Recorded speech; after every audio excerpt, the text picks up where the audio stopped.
수행평가가 중요합니다라고 지난주에 영상에서도 말씀을 드렸는데 수행평가 도대체 어떻게 치러지는데 그래? 오늘은 중학교 수행평가에 대해서 알아볼까 합니다. 두 학교의 수행평가를 비교해 보면서 수행평가에서 중요한 것, 수행평가에 대한 모든 것을 파헤쳐 보죠. 자, 이제 수행평가를 아이들이 준비하면서 차차 베이스로 성적을 만들어 갈 텐데요. 수행평가 얼마나 중요한 걸까요? 자, 예를 들어 우리가 지필평가에서 100점을 맞았어요. 1회고사 100점, 2회고사 100점. 그러면 당연히 100점 아닌가 생각할 텐데요. 아닙니다. 여기에 수행평가가 합산이 되어야 돼요. 수행평가가 20에서 40%까지 반영이 되거든요. 그래서 1차 고사에 40% 반영, 2차 고사 40% 반영. 최소로 잡았을 때 수행평가 20% 반영. 그러면 40점, 40점, 20점으로 놓고 만점으로 계산하는 그런 형태입니다. 그래서 지필평가에만 목숨 걸고 할 게 아니에요. 수행평가도 40%나 반영이 된다면 중간고사, 기말고사 한 번 본 것만큼 중요하거든요. 그래서 수행평가를 잘 대비해야 됩니다. 또 이 중학교에서 수행평가를 잘 대비한 이런 태도들이 고등학교까지 이어지는 거 알고 계시죠? 아, 수행평가 있는데 별거 아니지 뭐, 뭘 준비해. 이렇게 했던 친구들이 고등학교 올라가면 어떨까요? 똑같이 수행평가의 가치를 모르고 성실하게 준비하지 않습니다. 그래서 중학교부터는 초등과 다르게 수행평가를 꼼꼼하게 준비하는 게 필요한데요. 두 학교의 수행평가를 비교해보면서 무엇을 준비해야 할지 포인트를 찾아볼게요. 자, A중학교에서는 굉장히 수행평가에 대한 안내가 간단하게 나왔습니다.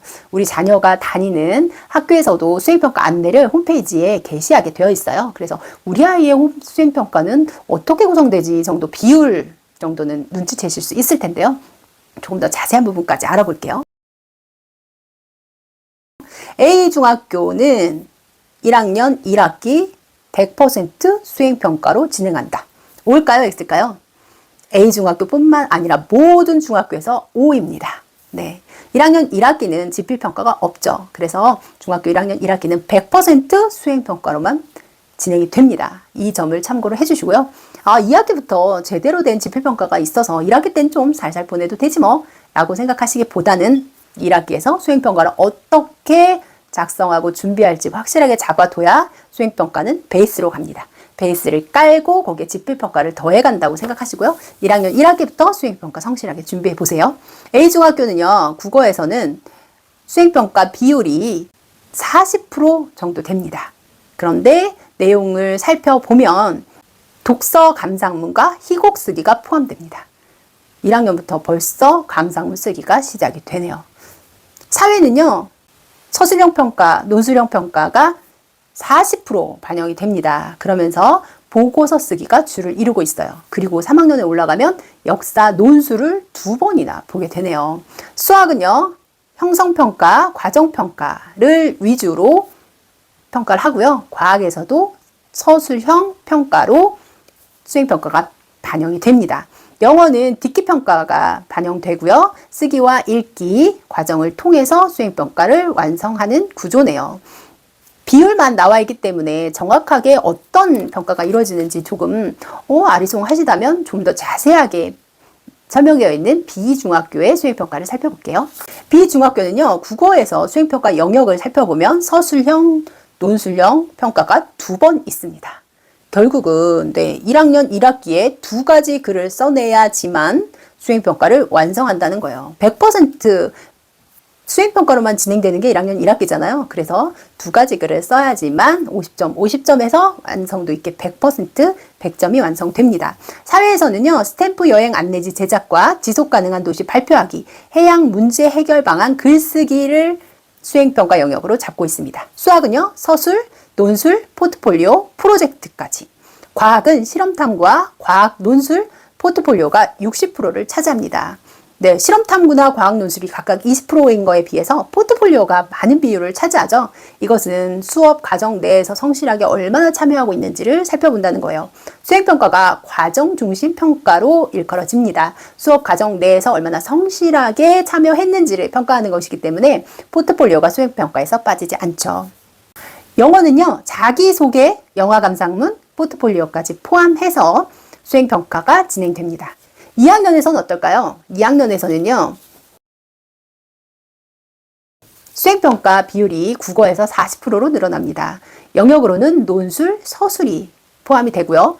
역사에서는 논술 20%, 포트폴리오 10%에서 30% 반영입니다. 수학은 논술, 서술, 포트폴리오 해서 수행평가 비율이 40%고요. 과학은 실험탐구, 과학논술, 포트폴리오. 영어는 서술형 평가, 논술형 평가, 포트폴리오로 구성됩니다. 3학년 1학기에서는요. 논술, 서술이 각각 20%, 사회는 논술, 서술, 포트폴리오, 역사, 논술, 서술, 포트폴리오, 수학 또한 논술, 서술, 포트폴리오입니다. 거의 비슷한 영역이 측정이 되고 있죠. 과학은 실험탐구와 과학 논술, 포트폴리오가 수행평가 영역이고요. 영어는 논술, 서술 A, 서술 B 해서 서술형이 두 가지나 포함되네요. 자, 제가 국영수, 사과, 주요 과목만 말씀드렸는데 이게 끝이 아닙니다. 체육이나 음악, 미술 같은 경우는 집필평가가 없죠. 그러면 어때요? 100% 수행평가로만 진행이 되잖아요. 그럴 때는 그 내용들도 다 수행평가에 녹여내는 건데요. 금방 말씀드린 국영수, 사과뿐만 아니라 다른 것에서도 각각 과목에 맞는 수행평가 영역들이 포함이 되겠죠. 자, 그럼 구체적으로 수행평가에서 어떤 것들을 측정하는지 내용과 영역을 알아볼까요?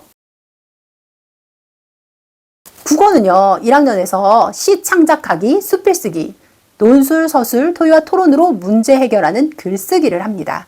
2학년은 설명하는 글쓰기, 매체를 활용한 발표 대본을 작성합니다. 3학년에서는 주장하는 글쓰기와 각 단원과 관련된 다양한 글쓰기 활동으로 수행평가가 진행이 되네요. 사회는요, 아시아의 자연환경, 인문환경 특성을 반영해서 여행 안내지를 스탬프와 함께 제작하는 과정, 기후위기에 대처하는 유럽의 노력을 조사하고 유럽 사례를 바탕으로 지속가능한 도시 모습을 제안하고 발표합니다. 해양 문제를 설명하고 해양 문제 해결 방안을 논리적으로 작성해보는 과정도 있네요. 3학년에서는 인권 주제에 관한 내용을 논리적으로 글로 써보고요. 경제에 관한 상황을 분석해서 서술합니다. 또 논서술형뿐만 아니라 학습 참여의 적극성과 학습 내용이 정리된 포트폴리오를 반영하게 되어 있네요. 역사에서는 주제에 맞는 내용을 논리적으로 글로 쓰고요. 삼국시대의 주제 글쓰기, 역사 사전 만들기가 포함됩니다. 탐구활동에 얼마나 잘 참여했는지 자기주도 학습지의 완성도를 포함하여 100%의 수행평가로 진행됩니다. 수학은요, 각 단원의 서술형, 논술형 문제와 수화식의 계산 서술형 문제, 부등식 활용한 논술형 문제, 실수와 연상, 인수분해와 2차 방정식, 시계 계산, 2차 방정식 활용에 관한 논술형 문제들로 진행이 됩니다. 또 각종 자료의 제출과 학습활동에서 얼마나 적극적으로 참여했는지를 체크해서 수행평가에 반영하게 되네요. 과학에서는 여러 가지 세포를 관찰하고요. 열의 전달 방법과 생활에서 사용되는 사례를 논술로 써봅니다. 또 전류, 전압, 저항 사이의 관계의 문제를 해결하는 실험 탐구를 하고요. 다양한 물질의 특성을 바탕으로 실생활에서 사용하는 혼합물 분리 예시를 설명하는 논술을 작성합니다. 화학 반응식을 나타내고 화학 반응의 세 가지 법칙을 적용해 본 다음 하루 중 상대 습도 변화와 바람이 부는 원리, 온대 저기압 주변의 날씨 변화를 논술합니다. 영어는 어떨까요? 1학년 때 자신에 대한 글쓰기, 감명 깊게 본 영화에 대한 감상문을 씁니다. 2학년 때는 짧은 문장으로 자신의 계획을 작성하고 동등 비교문과 수동태 등의 어법을 활용해서 자기 생각을 글로 씁니다. 3학년 때는 단원에서 학습한 내용을 이해하여 주어진 조건에 맞게 글을 작성하고요. 스트레스를 주는 요인과 관리 방법에 대한 글쓰기가 논술로 포함됩니다. 자, 어떤가요? 국어, 영어, 수학, 사회, 과학 5가지 위주로 봤는데 빠지지 않는 것들이 있죠. 포인트를 찾으셨나요?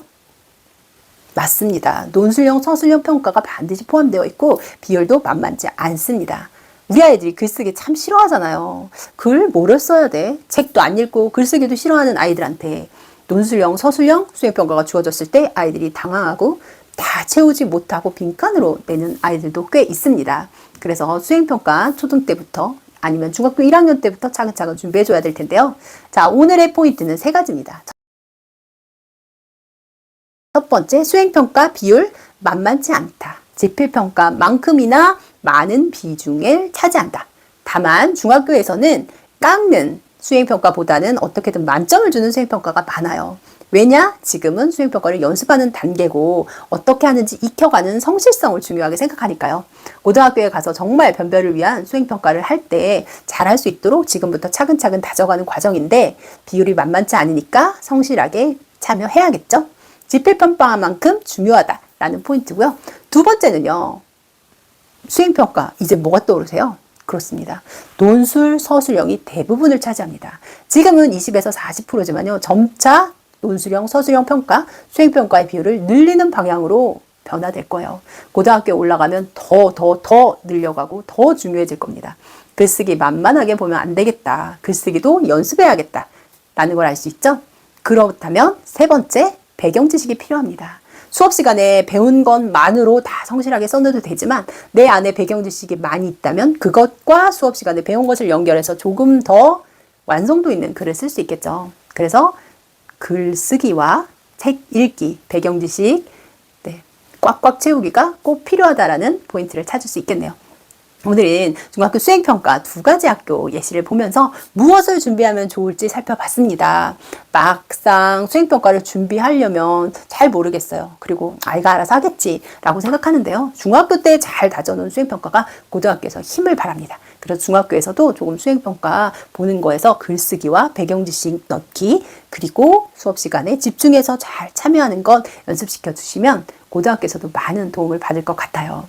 글쓰기 또 배경 지식을 통한 자신의 생각을 논리적으로 정리하기. 왜 필요할까요? 꼭 고등학교에서만 필요한 건 아니죠. 아이가 일생을 살면서 글 쓸 일 얼마나 많습니까? 내 생각을 논리적으로 발표할 일 또 얼마나 많아요. 지금부터 연습한다 생각하시고요. 수행평가 성실하게 참여하시면 아이한테 든든한 자산이 됩니다. 수행평가 가볍게 보지 마시고요. 지금부터 아이와 함께 차근차근 준비하세요.